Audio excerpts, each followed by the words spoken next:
So, John, we're going to talk about the poll we put up last Monday. Yes. And we got some good feedback. This was a simple question. It was, who was the best Bruce Wayne? Not Batman, Bruce Wayne. And the results have came back. The final results, that is. Michael Keaton on 40.3%, Christian Bale on 49.2%, and Ben Affleck on 10.5%.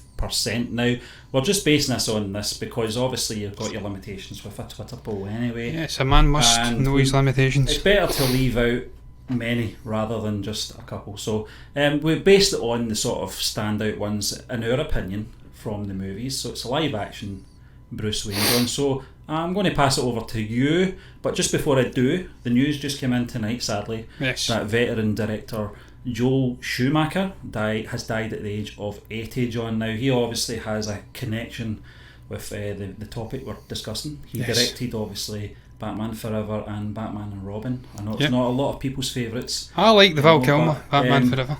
From what I gather, there was a lot of studio interference, a lot of things, Joel Schumacher possibly wouldn't have put in those films that he directed, but, the pressure was on for a lot of the execs, wanted certain things in their product placement, etc. Certain actors coming in as well. Yes. So sometimes it's, the director takes the flak, but it's sad news anyway to see his past. He's one of the sort of household names, as far as directors go in the last 40 years. So it's very sad to see. It is indeed, Stephen. I can only echo those sentiments. A real shame to see the man passed away. Of course, he's infamous through Batman and Robin, but Batman and Robin's just... It's almost so bad that it's kind of watchable. It's good because you can just laugh at Schwarzenegger's "Who killed the dinosaurs? The Ice Age" and things like that. So it's in a sense nearly so bad that it's not good, but it's watchable just to laugh at it. But it's a shame the man's passed away. I really enjoyed Val Kilmer in Batman Forever. I thought he was a pretty damn good. I want to say Bruce Wayne, not Batman. He wasn't a great Batman if my memory's not doing me a disservice. No. But he's not in this conversation for me, Stephen. He scratched the surface with the psyche of Bruce Wayne in that film, John, that standalone one, where I think Nicole Kidman's character was analysing, his sort of mental state, etc. But there just wasn't enough of him, unfortunately. But for me, I'm just going to go right into the deep end here, John. Christian Bale for me, just because of the Dark Knight trilogy. I think over those three films, particularly Batman Begins, where we got the origins of Bruce Wayne, something we've not seen on the big screen to that extent, training, his reasons, his relationship with the League of Shadows. That's what they're called, wasn't it? So, and just the execution of the character, it was fleshed out. I'm in the generation that grew up with obviously the Michael Keaton one, and on Friday night I did say that it would be best, if Michael Keaton had got a third film that probably could delve right into the backstory of Bruce Wayne. We obviously got the murder of his parents, and there, and that was his sort of motivation to become Batman. But there wasn't enough for me. I thought Michael Keaton was an excellent Bruce Wayne. I thought he was an excellent Batman as well. So sort of opened up the doors for that sort of dark side of superheroes as well. This was prior to obviously the likes of The Crow with Brandon Lee. So what's your thoughts, John? Who is your favourite Bruce Wayne? I'm going to be very boring, Stephen, and agree with you. For me, it's also Christian Bale for the aforementioned reasons that you have outlined. It's just the Christopher Nolan, Chris Nolan, I always want to call him, trilogy for me is the pinnacle of Batman storytelling because it's rooted in reality. There's a sort of gritty realism about it. Even the technology he's using to an extent, probably that motorcycle aside, is rooted in realism. And for me, that lends the character a sort of humanity and edge.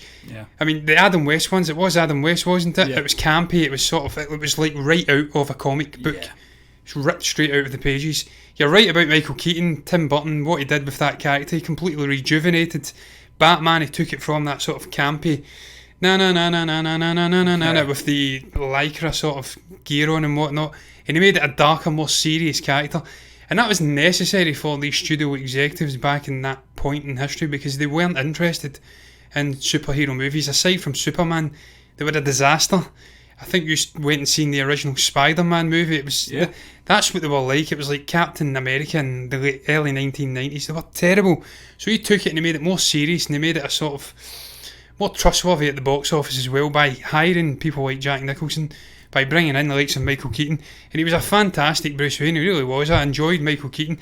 Also, the news we spoke about earlier there on my live stream, he is indeed in talks to be coming back and playing Bruce Wayne, and it's very exciting because I love Michael.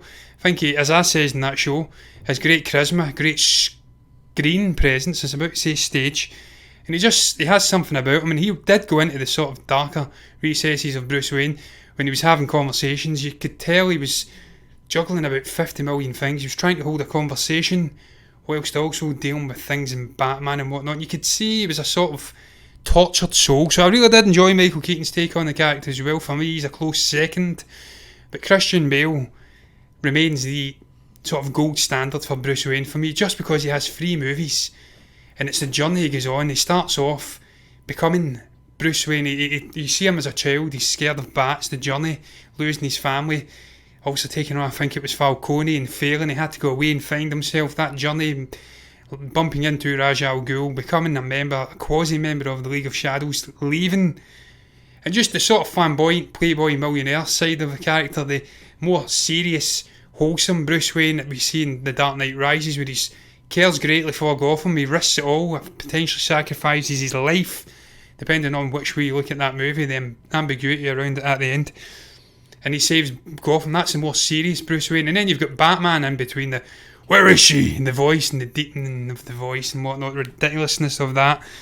For me, he's just the more wholesome. I think he does the best Batman. I think he does the best Bruce Wayne. And it's just because of the superb acting talents of Christian Bale for me. I don't know much more to say about it other than to say that it's probably part down to the actor, part down to Chris Nolan, and part down to the cast as well and the storytelling. For me, he's the best. I can't not look past Christian Bale. I don't know who else would even come close, really. I mean, some people would argue Kevin Conroy. Obviously from the sort of animated movies, which you've delved into a great deal, obviously Gotham by Gaslight and whatnot. But because we did strictly restrict it to live action, then that rules him out, sadly. And if we were to do a Joker topic like this, we'd have to rule out Mark Hamill as well and his magnificence. But sadly, that's just life. Restricted. I'm not even talking about Ben Affleck, because he didn't even play Bruce Wayne. It was just Batman playing Bruce Wayne. And Stephen, the final thing I'd add, without getting off, I'll let you back in a minute if you've got anything else to say, is I love the duality of the character. And you have to have Batman to an extent, but you also have to have Bruce Wayne, because it's almost the veneer. He turns wholly into Batman, and he has to retain that veneer of Bruce Wayne. And Christian Bale absolutely, he nailed it for me. So he did, him, and I'm looking forward to seeing Robert Pattinson as well. How he's going to portray this role, because I know that he's been investing himself in previous versions of the character. Whether that's a good thing or not, because I do believe that he is going to take the character in his own direction, make it his own mark on it as well. I don't know what your thoughts are on that. I think he will, Stephen. I think he's a stupendously good actor as well. We've seen it in the likes of The Lighthouse alongside William Dafoe. I want to see him working potentially with William Dafoe again, Joker, Batman, facing off, see the maniacal nonsense they can get up to. I think he's a really good actor. He takes it serious, the sort of, not full method, and he doesn't like the exercising, as we've heard subsequently, but I think he'll bring his real serious head in. He's worked with Nolan. This guy knows what he's doing. I'm really excited to see what he does with Matt Reeves, Jeffrey Wright, I want to say, and just the rest, Zoe Kravitz, and all of the amazing actors that they seem to be nailing the casting with in this up-and-coming movie. I cannot wait to see how Pattinson does. Has he got the potential to top Christian Bale? He certainly has, but Wally, I don't think he will, because I think Christian and the Dark Knight trilogy are the gold standard, and they are not going to be caught. It's like Avatar and obviously Endgame at the box office, never going to be caught for me. But then you go, I'm a fanboy of Bale, what can I say? But Stephen, I ain't got much more to add to it. I think that's going to round up with a little brief chat on who's the best Bruce Wayne, so perhaps hand it back over to the guys at T3 Media on that note to see you after.